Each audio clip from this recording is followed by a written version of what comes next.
Welcome to the Book MBA channel.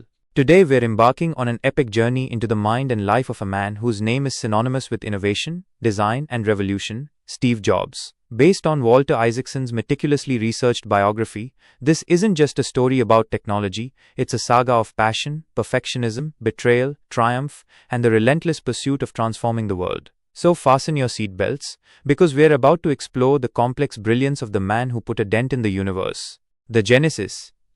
Early life and influences. Our story begins in the countercultural crucible of the 1960s. Steve Jobs was adopted at birth, a fact that seemed to instill in him both a deep need for control and a sense of being special. He grew up in Silicon Valley, a hotbed of technological ferment, and was quickly drawn to electronics. But it wasn't just circuits and wires that captivated him. Jobs was a product of the era's alternative movements. He dabbled in LSD, explored Eastern mysticism, and embraced a nonconformist worldview. These experiences, particularly his time in India seeking spiritual enlightenment, profoundly shaped his aesthetic sensibilities and his desire to create products that were not just functional, but beautiful and intuitive. It was during these formative years that he connected with Steve Wozniak, a brilliant engineer whose technical prowess complemented Jobs' visionary drive. The Apple I and II, the birth of a revolution. The partnership between Jobs and Wozniak was electric. Wozniak, a humble genius, built the technical marvels, while Jobs, the marketing and vision maestro, saw their potential to change the world.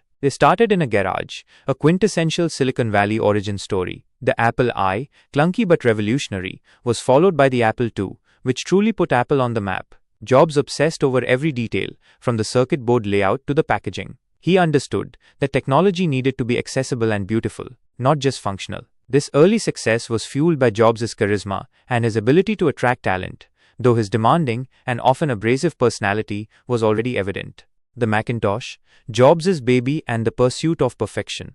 The Macintosh project became Jobs' obsession. He gathered a small, dedicated team, instilling in them a pirate-like mentality against the corporate evil empire of IBM. This was where Jobs' famed reality distortion field was in full effect. He pushed his engineers to achieve the impossible, inspiring them through sheer force of will, but also burning them out with his incessant demands and sometimes brutal criticism. He insisted on a graphical user interface, making computing accessible to everyone, and famously fought for the inclusion of beautiful fonts. The Mac's launch was a media spectacle, positioning Jobs as a tech rock star. However, behind the scenes, his tumultuous leadership style was causing friction with Apple's CEO, John Sculley, whom Jobs himself had recruited. The exile. Next, and Pixar. The inevitable clash between Jobs' autocratic style and corporate structure led to his ousting from Apple in 1985, a public humiliation that could have ended a lesser person's career.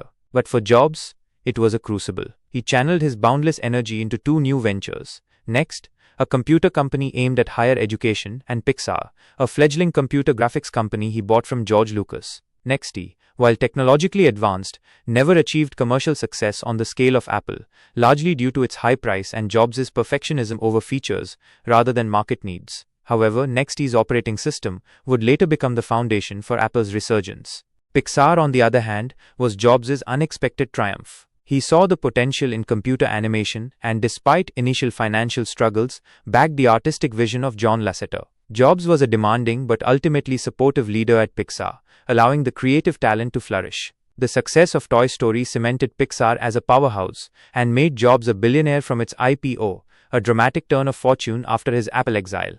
The return to Apple, a phoenix rises. By the mid-1990s, Apple was a struggling company, losing market share and direction. Their attempts to find a new operating system led them back to Next, and with it, Steve Jobs. His return in 1997, initially as an advisor, quickly morphed into him taking the reins as interim CEO, then permanent CEO. This was a different Jobs, still demanding, but perhaps a bit more mature, tempered by his experiences at Next and Pixar. He immediately streamlined Apple's product line, cutting unpopular products and focusing on innovation.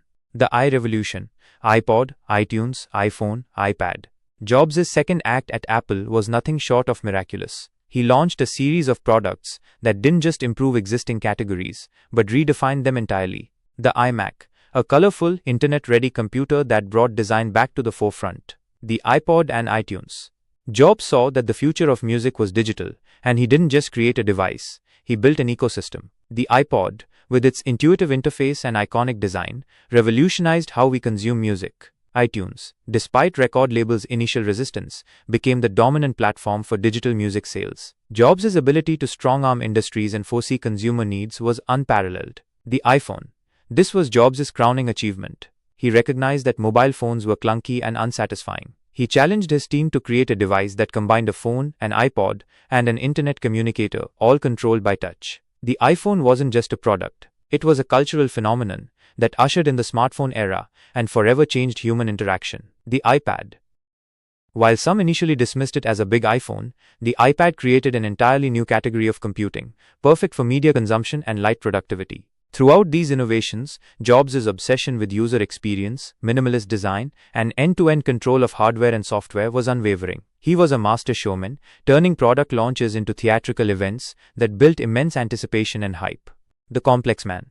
Genius, tyrant, visionary. Isaacson doesn't shy away from Jobs' darker side. He was notoriously difficult to work with, prone to fits of rage, public humiliation of employees, and taking credit for others' ideas. He could be charming and inspiring one moment, and cold and dismissive the next. His personal life was also complicated, marked by his initial denial of his daughter Lisa, and a lifelong search for authenticity. Yet even his detractors acknowledged his genius, his uncanny ability to see around corners, and his relentless pursuit of perfection. He built loyalty through demanding excellence and sharing his vision, even as he alienated many along the way.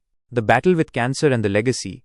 In 2003, Jobs was diagnosed with a rare form of pancreatic cancer. His initial refusal of conventional medical treatment, opting instead for alternative therapies, likely contributed to the progression of his illness. Despite his declining health, he continued to lead Apple with unwavering dedication, overseeing the development of the iPad and planning future products. His public appearances became increasingly frail, but his spirit remained indomitable. Steve Jobs passed away in October 2011. His legacy is immeasurable. He didn't just build products. He built an ethos. He taught us that design matters, that simplicity is profound, and that technology should empower, not intimidate. He showed us that the intersection of technology and the liberal arts could create magic. He wasn't perfect, but his flaws were often inseparable from his brilliance. He left behind a world irrevocably shaped by his vision, a world where intuition and aesthetics are as important as logic and code. Conclusion.